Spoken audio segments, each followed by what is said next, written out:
Ni mali yake Fabian Dikin Barthez ametoka na mali.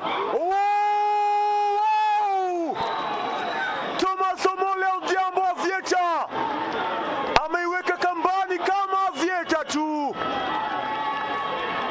Na tunaanzia katika dimba la ligi kuu ya soka nchini Kenya ambapo Bandari FC imedhihirisha ubabe wake baada ya kuilaza Tusker FC mabao 2-1 katika mechi iliyopigwa kwenye uwanja wa Mbarak Sports Club kule Mombasa. Nahodha Wycliffe Ochoma alifungua ukurasa wa mabao kwa kichwa safi dakika 27 kabla ya Abdalla Hassan kupiga msumari wa mwisho dakika ya 88. Kocha wa Bandari Anthony Kimani amesema ushindi huo ni matokeo ya nidhamu na umoja wa wachezaji wake, kiahidi kuendeleza mwendo huo hadi mwisho wa msimu. Huko barani Ulaya katika ligi kuu ya Uingereza, Liverpool FC wamepoteza mechi 5 mfululizo baada ya kukubali kichapo cha bao 3-2 kutoka kwa Brentford. Kocha Arne Slot amesema anatarajia kurekebisha makosa kabla ya mtanange unaofuata dhidi ya Aston Villa weekend hii. In formation right now, she looks comfortable almost 200 meters in, right with the green lights, and that's where we want to see her, Paul.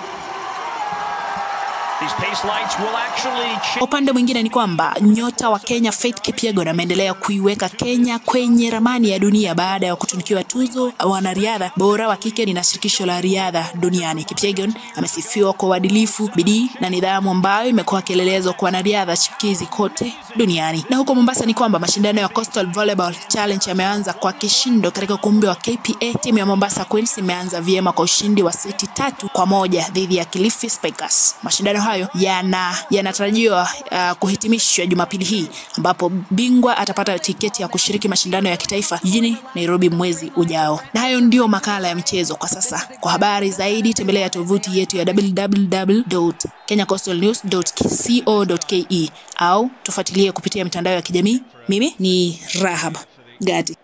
Challenge from Virgil van Dijk. After review, the champ by Liverpool before